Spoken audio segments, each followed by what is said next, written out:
Bunch of Gex here, continuing my review series for the Mario Party franchise. Today, I'm going to talk about Mario Party DS, the second handheld entry, and the first 3D handheld entry. This is also the first entry to utilize two screens and touchscreen controls. Now, I apologize in advance for I was playing off the Wii U Virtual Console version, and the Wii U's DS Virtual Console has the worst screen options for this game. Mario Party DS requires a lot of functions and gameplay that require both the top and touchscreen. And back then they used to be lined up perfectly on top of each other, but the Wii U has lousy display options, which prioritize one screen size over the other, so it makes some of these minigames ridiculous to go through. There was one option to have both screens line up perfectly on the TV screen, but for some reason it forces the screen on the Wii U gamepad to flip sideways, and it makes it impossible to play that way, so yeah, there was also an option to shrink both screens onto a mock-up DS frame, but then that made it harder to see it on both the TV and even the Wii U gamepad. So yeah, I apologize for how lousy the presentation will look, with one screen being way bigger than the other. Many people shared their disappointment with Mario Party Advance for not adapting the beloved 4-player board map gameplay or the mini-games that the series is known for. Well, luckily Mario Party DS fixed that. This game has the board maps, the coins, the stars, and the mini-games. Considering how the DS is known for having the worst 3D graphics, it's surprising how good Mario Party DS actually looks compared to not only other DS games, but even the original N64 trilogy, despite how low res it is.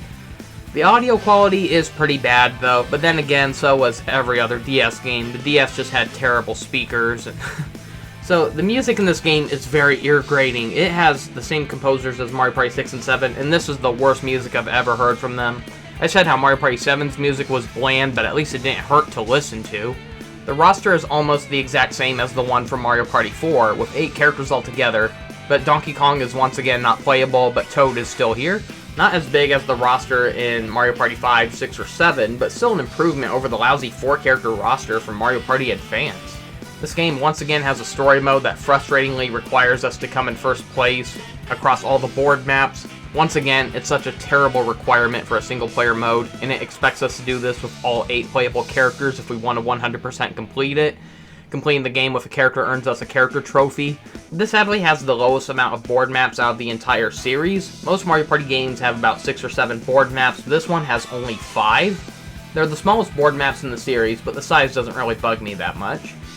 The story of this game is one of the most confusing and nonsensical plots ever for a Mario Party game. It could have worked for a 3D co-op platformer, but for a party game, it just doesn't add up. Bowser invites everyone to a dinner party and our heroes foolishly go along and get trapped, of course. Bowser uses a magic wand to shrink the cast and he throws them in a sack away like garbage as he journeys off to find these 5 magical sky crystals.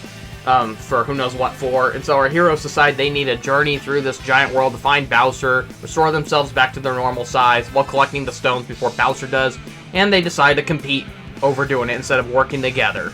The idea of the cast being tiny is a fun idea, but it feels so shoehorned into a plot about trying to stop Bowser before he gets these magical crystals. I feel like it would have worked better if it was just he shrunk them and threw them into these little board maps and he decides to torture them like they're playing toys, and they run around trying to evade Bowser. There's better ways they could have handled this narrative. They should have had it where Bowser is forcibly forcing these characters to fight each other. There's so much writing potential here, and they wasted it. This feels more like a story meant for a 3D adventure platformer with multiplayer functionality, but the heroes should be working together to stop Bowser, not fight each other in board maps and minigames for no reason. I do love how all the board maps and minigames fit with the shrunken character theme. The world feels so massive, and I feel like the size theme was wasted on the DS. This would have looked so much cooler on Wii or Wii U with HD graphics, but the DS's low-res limitations really held it back from being a much grander Mario Party. I would love to see them revisit this someday with how much visuals have improved. Let's see a proper game of the Mario character shrunken down a size. That'd be really cool. Upon defeating each board map, we have to fight in a boss minigame, and not a single one of these are good. Some are just flat-out frustrating and tedious. The ending is very anticlimactic, where the heroes regain their size and they defeat Bowser's ridiculous boss fight. Our heroes tie up Bowser and Jr. as they combine all the crystals together, and they form into some crystal-looking DS with an exclusive new puzzle minigame. And Bowser is bummed out because he really wanted to play that game. So Mario and pals pity Bowser, and they invite him and his son to play along with them, and the game just abruptly ends. How pathetic and cheesy. Not a lot of changes to the board maps except the spaces are now hexagon-shaped. The item orbs from Mario Party 5 through 7 have unfortunately been replaced with these underwhelming hex spaces, where we can create these cursed spaces that will punish opponents who land on them. Punishments like handing over coins or stars, trading coins, so they're almost like a replacement for chance time, except they're just limited to just hexes, basically. So we still get a double or triple or half dice block. We got an item that can steal items from other opponents. We got the star pipe that warps us straight to the star. So a lot of familiar items, but they've been rethemed. So there's just a lot less items than there were in the past few entries, so it just feels kind of underwhelming in comparison. There are these new spaces called the buddy spaces. Landing on them gives you 5 coins, but it forces you to pick another player to share another 5 coins with. It's a devious kind of thing to put in a game about dominating other players, and then being forced to share coins with another. It's kind of funny, actually. It's so devious, but so funny at the same time. The DK spaces are absent in this game. What's really neat is how most of the 4-player minigames were made to also work as dual minigames. There's the option to play the board maps in a lot of these minigames with only one-on-one. That's such a cool idea, having variants of 4-player and even some 2 versus 2 minigames that now only work as 1 versus 1 minigames. I wish other Mario Party games had this feature. There's something so cool about that. I mean, some 4-player games can really drag on, but when you limit it to just 2 players, the game goes by a lot quicker. And it can feel more competitive, more toe-to-toe. So yeah, I really kind of wish that they bring this feature back in every Mario Party game. There are just so many games that don't feel like they should be forced to have to require 4 players. I like the idea of them also working as 1 versus 1 minigames. So let's move on to the minigames. So upon beating minigames, we earn these points, which can be added up to unlock 3D models of objects and characters from the board maps. Similar to the Smash Brothers trophies, more restrictive, basically. You can't rotate them at like any angle. But some of them are animated, like the character trophies. You just like press the A button and they'll do a little animation. So honestly, some of the most fun unlockables in the Mario Party series. It goes back to something I said in a past video where I mentioned how cool it would be to get a Mario Party board map maker. If they ever do make a Mario Party maker, they need to bring back this feature of unlocking these 3D models that we see scattered across these boards. But this time they should allow us to drag and drop them into a 3D space so we can use them to customize our own board maps. That'd be a really cool idea. A lot of these features are so pointless though. It's like, oh, you got like the leaf from the background in this one level. That's okay, I guess, but how much cooler would it have been if that could have been used as a prop where we can drag it onto a 3D map and make our own level out of it? We can just decorate with all these different items. That would be so cool. I mentioned something similar in like what I would do if I were in charge of making another Smash Brothers game, and I said how I'd love for the trophies to have a similar feature, where if they brought back the trophies, they should allow us to implant them into the stage builder, where we can place them down and rotate them in different directions, and basically make our own map. So like if we want to make a museum of our favorite fighters, or we want to try recreating Poke Floats, so we use Pokemon trophies, or something. It's like there's a lot of fun you could do with that, and I hate how no Nintendo game has really tackled this idea. So onto the minigames. Starting with the 4-player minigames, Goomba Wrangler has us using the touchscreen to draw the most circles around the Goombas while avoiding the Bob-ombs. So think of it kind of like a Pokemon Ranger, but less tedious. Rail Riders has us stroking up on the touchscreen as fast as we can for our characters to launch the farthest as they race down on these rails of a stairway. It's tiring, but visually fun. Dress for Success is a silly idea, but I do not like the gameplay of this. It's just a lousy memory match game. We're shown a deck of cards, with one having a body that matches a card with a character's head, but the body cards get scrambled around and we have to try finding the correct one that matches the head card. Camera Shy is a fun idea. It's a first-person shooter, but with a camera instead of a gun. We race around to try to be the first to take a picture of all 3 of our opponents. What ruins this minigame, aside from the DS's awful D-pad controls, is the charge limit, where we have to wait for our camera to charge up before we can take a picture, and it takes forever. These sluggish limitations really ruin what could have been a really fun minigame. I do love how we do get to see the winner's photos at the end. Some of them can come out kind of funny. Hedge Honcho has us swiping with the touchscreen to push through leaves in these hedges, as we try avoiding touching leaves with bees on them. If we find ladybugs, we gotta rub them to make them fly away. It's a simple but fun minigame, and it's got some pretty visuals at the end. Study Fall is a lame game of chicken. God, I'm so sick of games of chicken minigames. So we fall from a chalkboard, and we have to press the A button closest to the marking on a chalkboard to activate our magnets. without going too fast or too far ahead of it. So Domino Effect is a race to press the most button prompts to win a hopping race, simple but fun. Cherry Go Round requires us to quickly draw circles with the touchscreen to throw our cherries the furthest. Thank goodness this didn't require circling the D-pad. Trace Cadets is the worst touchscreen minigame I've ever seen. I love most of the touchscreen games, but this one feels so unresponsive. We're supposed to draw these blocks and triangles to fill in the most shapes on our top screen, but most of the drawings don't seem to register. The squares are the easiest to draw, but I for the life of me cannot draw the dang triangles. No matter how hard I try, no matter how many times I do it over, they just don't register. This one sucks. Soccer Survival has us dodging giant soccer balls. Hot Shots has us using the touchscreen to pull back and aim and fire arrows at Bowser and Kamek targets for the most points, while trying to avoid the Toadette targets. Call of the Goomba has us needing to use the touchscreen to crank music to lure out the most Goombas. It's real tough to find and keep the right speed needed to attract the Goombas. You'll know you have it right when the music notes gain color. Pedal Pushers is a car race with the strangest controls, as we have to alternate between the D-pad and any of the 4 buttons, one after the other, to accelerate both pedals to accelerate our vehicles, while needing to slow down upon driving over ice. Roller Coasters is a race that requires us to stroke the touchscreen in different directions to roll our characters on top of these balls across the sandbox to reach the sandcastle at the other side.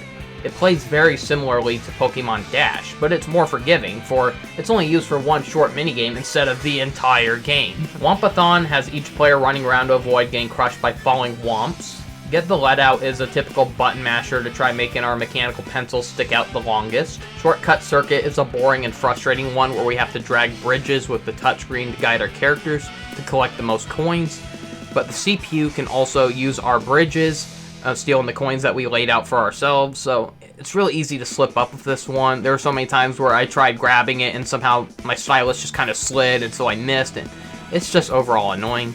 Big Blowout requires players to blow as hard as they can into the DS microphone to blow out the most candles, so our players can hop across the D-lit candles to reach the goal.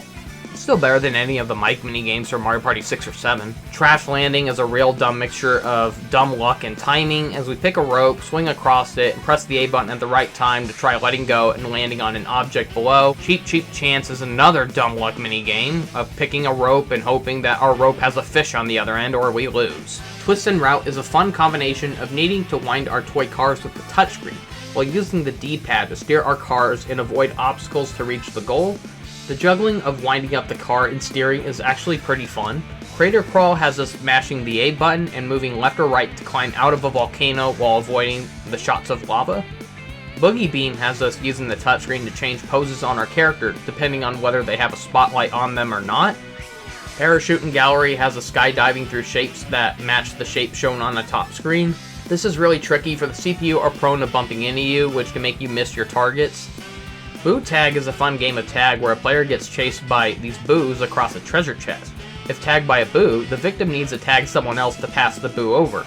Whoever lasts the least amount of seconds tagged by a boo is the winner. Raft Riot has us racing these boats as we try avoiding bumping into the bouncy railings and buoys. All Geared Up has us platforming up the inside of a clock to reach the top. Now onto the dual minigames, which only appear when playing against one CPU player. So like if you just, when you go to minigame mode, you have the option to play with just one CPU or 3 CPU. So if you pick the 1 CPU mode, a few of these minigames will appear in what would normally be the 4-player section. So you cannot play these minigames in 4-player mode, although they possibly could have worked as one. So Dust Buddies has us being chased by a vacuum cleaner as we hop over obstacles and avoid running over ribbons. Soap Surfers is basically a one-on-one game of bumper balls, except we're surfing on soap bars in a sink, and the controls are obviously more slippery. Cyber Scamper has us racing through the dark as we run across light-up panels and watch out for the cliff falls. Sleep Sleuth has Shy Guy asking for certain candy as we use the touchscreen to drag and drop the candy that the Shy Guy asked for. Tidal Fools has us trying to collect the most coins while avoiding being washed up by tidal waves. There are more dual minigames in this, but I don't want to go over the minigames I already went through. But most all of the 4-player minigames and a few of the 2 vs 2 minigames are reworked as dual minigames. So this arguably has the most dual minigames out of any Mario Party entry. On a 1 versus 3, Power Wash has one player using the touchscreen control to rotate the hoses to try washing away the 3 other players as they try running and dodging. Peekaboo has one player compete against the other 3 to find the most boos that match the appearance of a picture on the top screen, as we navigate on the touchscreen with the D-pad and touch the boo once we found them. Fast Food Frenzy has one player using the touchscreen to drag and drop food items onto a conveyor belt as the 3-player team tries avoiding being pushed off the belt by the food. Trackstar is a pointless and tedious minigame where one player has to try running over the other 3 players within 3 turns, as each player, including the one on the train, has to pick a left or right tunnel, and we have to button mash to either try keeping up with the other players or try outrunning the train. It's just a whole tiring mess. Shuffleboard Showdown has one player using the touchscreen to try sliding casino chips into the other players to fling them out as they try evading. It's obviously more fun if you're the one on the 1-player side. Flash and Dash is a game of flashlight tag as 3 players try catching the single player through a maze. Rubber Ducky Rodeo is a painfully boring minigame as one player tries steering a rubber duck left and right to try knocking the CPU off of their rubber ducks. It's like the CPU are glued to the ducks. It's near impossible to shake them off no matter what maneuvers you try. Plush Crush has the 3-player team using the touchscreen to pick up and drop these plush prizes as they try crushing player 1 who tries evading. Rotisserie Rampage is a touchscreen clone of Shock Drop and Roll from Mario Party 2. As one player strokes the touchscreen up or down to try spinning the players off of a big piece of meat.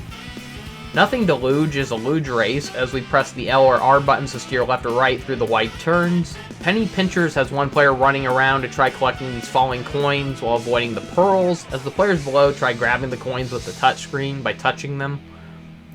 And Gusty Blizzard has one player trying to freeze the other 3 players by blowing into the microphone, as the 3 players need to rub their characters with the touchscreen to prevent themselves from freezing.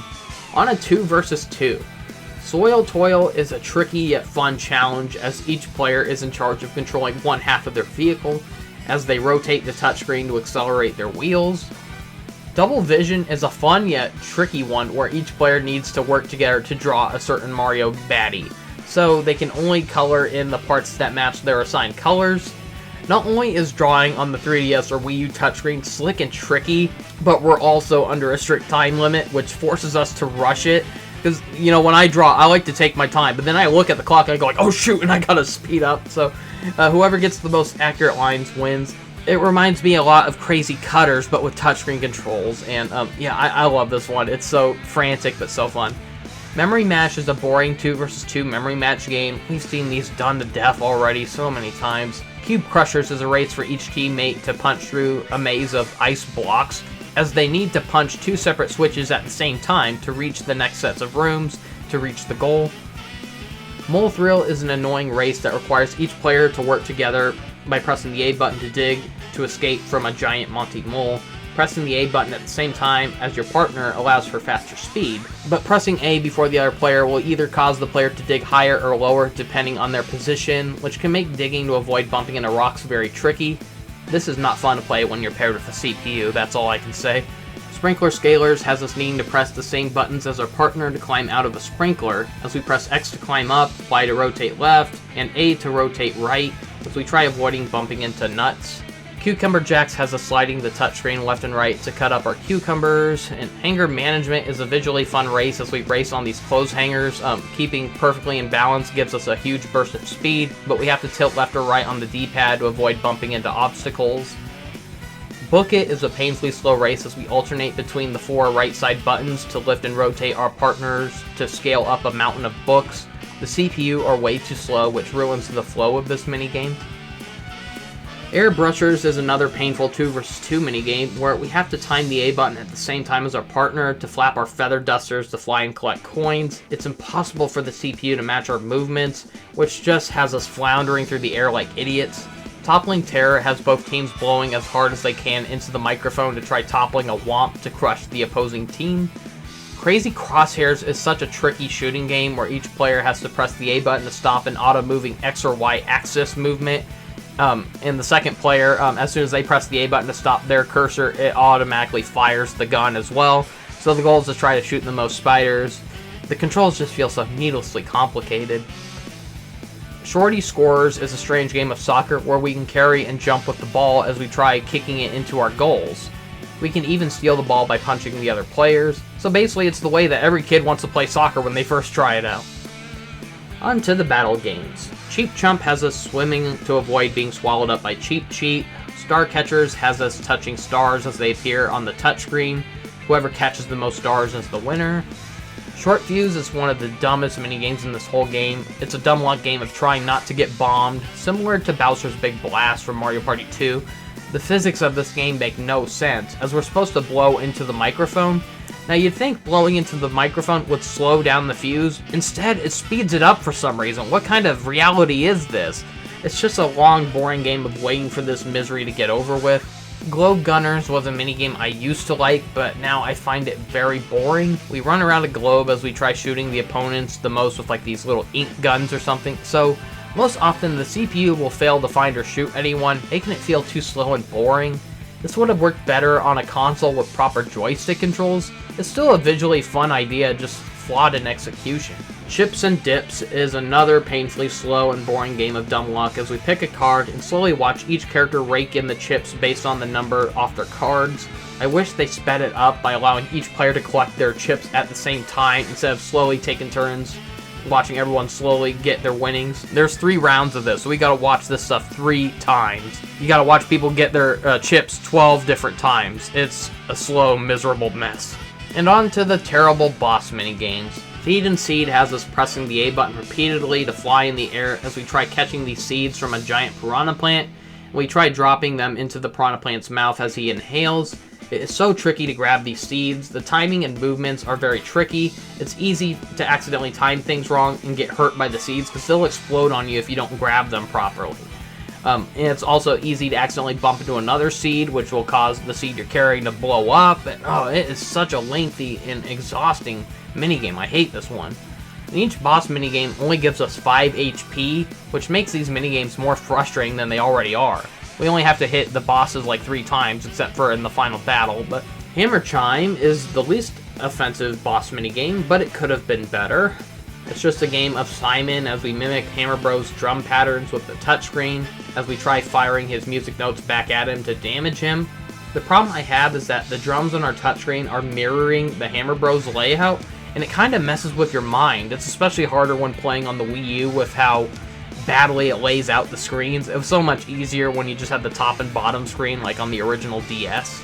Hexoskeleton is overall an easy minigame, but its wonky camera controls really give you a headache. As we try to ground pound on these switches to attack dry bones, but for some reason you ground pound on the switches and they don't register, but it's so faulty. I don't like this one very much. It's not hard though, it's just, it feels flawed regardless though. Book Bash is an arcade rail shooter. As we fly on a spell book, we dodge shelves and flying books as we shoot them down with ink. At the end is a boss fight with Kamek, so we have to dodge his spells and shoot ink into his face until his face gets all smudged up, and he ends up accidentally damaging himself as he throws a tantrum until a big book lands on his head. We have to do this 3 times. So this boss fight is admittedly easier on the Wii U. When you have the touchscreen enlarged, it makes it easier to see obstacles that you need to dodge. Because on the DS, when his face gets smudged and he starts throwing a tantrum, we can get hit by the green books that come flying towards us, and they were impossible to see on the DS. I remember, like, when I was playing this at a younger age, I was wondering, like, what the heck hit me? It's like I got hurt for no reason, and so when you're playing on the Wii U, it makes you realize, oh, there were books we had to dodge. I could not see this on the DS. It doesn't help that the books just blend in too well with the low-res backgrounds, but I had an easier time seeing it when playing it on the TV. And finally, Bowser's Block Party, the final battle in the story mode, and it's one of the most frustrating boss fights out of the entire Mario Party series. Terrible controls, slow camera, along with very low HP with very hard to dodge attacks. Bowser transforms himself into a bunch of blocks. Man, that's even dumber than when he turned himself into a cat or a flying castle. We dodge his fire and crushing attacks as we wait for him to flip to a side with a golden Bowser face exposed, and then we have to try punching it repeatedly to defeat him. He has these 3 different phases, and the final one where he's a fire-breathing snake is the hardest. But yeah, I die many times when I play this one. I can never like beat it in a perfect run. I can never beat it without getting hit at least once. This one is frustrating. So one of the best features in Mario Party DS is the puzzle mode, where they took each of the puzzle games between Mario Party 3 through 7 and they brought them back as endless puzzle challenges for single players. I won't go over each of these puzzle games again since I already went over them in my past reviews, but I will go over the new puzzle game that we unlocked for beating story mode. Now, considering how long we can last in these puzzle games, it's a shame that the Mario Party point system is so cheap. They should reward us for, like lasting more than 30 minutes in a minigame. Like, for making it that far, they should at least, reward you with, 300 points or something. But there is no reason why we should be granted 8 measly points for surviving over 30 minutes in a puzzle game, when other 1 to 3 minute minigames reward us 20 points for winning. It is so unfair. So the new puzzle game is called Triangle Twisters, and it's one of the trickiest puzzle games in the series, requiring us to rotate these triangles with the touchscreen or the D-pad and buttons to try matching 4 colors to clear out the other triangles. This is like trying to solve many Rubik's Cubes at once. I honestly blank out when I'm playing this one, just too many colors, and I don't know where to start. It definitely takes a lot of practice. It can be kind of fun once you finally get the hang of it, but it's not as fun as the other puzzle games in this series. Now on to the 5 board maps. Wiggler's Garden is a backyard garden with a lot of bricks and oversized plants, one of the prettiest levels in the games, and it plays like most traditional board maps where you just race around to collect the star. So Toadette's Music Room is one of the most creative levels in the game, being a room of giant musical instruments, like a giant piano that we run across, drums, brass instruments. My biggest complaint with the level is the music itself is a huge earsore. It is so painful to listen to. I remember it sounded awful when playing it on the DS, but it sounds even worse when you're playing it on the Wii U through a TV speaker. How can a level about music have such terrible music? It just doesn't add up. The rule of this map is neat as well. Instead of chasing stars, we're chasing different colored music notes that are worth a star. And they change in value over time. So starting off, we can get like a star as low as 5 coins. And then each time one is collected, it gradually increases, like 10 coins, 15 coins, 20 coins, and it can go all the way up to costing 50 coins. And we can scare off the music note stars by landing on these happening spaces that trigger these metronomes. So overall, it's a great level, but I wish the music wasn't so awful. DK's stone statue is a jungle where DK was transformed into stone by dry bones, as we need the power of the stars to free him. And so we just have to climb up like all these ropes and platforms. It almost feels like a tribute to the original Donkey Kong game. If you look closely at the layout of the level, it's almost like an old Donkey Kong level, as you have to climb up ropes and ramps to reach the very top. So there's like a star point at the very top, and this has a very unique gimmick where it allows you to buy multiple stars at once. The star point never changes, so we just have to reach the top, and we can buy as many stars as we want, as long as we have 20 coins per star. I'm not sure if there's a limit for how many you can buy at once, but I was able to buy like 3 in one turn because I had like 60 coins, so we need to watch out for the happening spaces that can trigger a barrel to crush us. It'll make us lose 10 coins. Or we can be forced to walk up or down these ropes that may give us a shortcut or send us further backwards. Overall, it's a decent level. I also like the jungle visuals of this one. Kamek's Library is the absolute worst map in the game. It's the only one I do not like. The star is hidden in one of these 3 chests. Each chest costs about 10 coins to open, but 2 of them are dummies, where one will refund you with 5 coins, and the other eats you up and gives you nothing. What frustrates me the most about this map is that there are some star chests that will only warp towards the upper side of the map, and the only way to reach that area is through happening spaces that'll warp us there. So it's so frustrating when there are turns where all 3 of them are up at the upper half, and you struggle to try getting there, and by the time you finally reach there, the CPU gets it before you, and then that means you gotta run all the way around and hope to land on another happening space to get back to the regular side of the map where the other stars spawn, and oh, it is so annoying. I otherwise love the visuals of this with all the books and sorcery stuff, but the music is such a drag. It is the most nothing music in this game. There's like just a few like ominous notes it's like, you call this music? So Bowser's Pinball Machine is the final board map as the players are trapped inside of Bowser's Pinball Machine. Kind of a cool idea, a pinball themed board map, but a lot of missed opportunities. I was expecting there to be like happening spaces that cause like a bunch of balls to be flung around, bowling the characters over. We do have happening spaces that will flip the characters from one side to the other, but nothing where they have to worry about getting chased around by a ball or something. It's otherwise a decent map though. It does have a few annoying gambling gimmicks, but it's not bad overall. Overall, Mario Party DS is a pretty mixed game. It has a terrible story, some bad controls, awful boss minigames, and terrible sound quality and music. But for the DS's limitations, it's got some decent graphics, some very fun touchscreen minigames, and mostly decent board maps. The way we can play board maps in most minigames with just one opponent is a really neat feature that I wish would be brought back into other entries. The puzzle collection mode is such a great addition to the game. It's fun to be able to revisit all these puzzle minigames all in one game. This entry has some of the best replay value out of all the past games. It's fun to go back and try to earn more Mario Party points to try unlocking all the trophies. It's honestly the best handheld entry in the series. Better than Mario Party Advance and even better than the 3DS entries in the series. For the first time since I've started this tier list, I'm going to bump one of the past games down a tier. I'm going to move Mario Party 1 down from the bottom of the A tier into the top of the B tier. Now I'm going to sandwich Mario Party DS between Mario Party 2 and Mario Party 6 on the A tier. So join me next time where I revisit Mario Party 8, the very first entry on Wii and the very first entry to use motion controls. That's all I have to show for now. Thank you for watching, see you next time, and have a great day.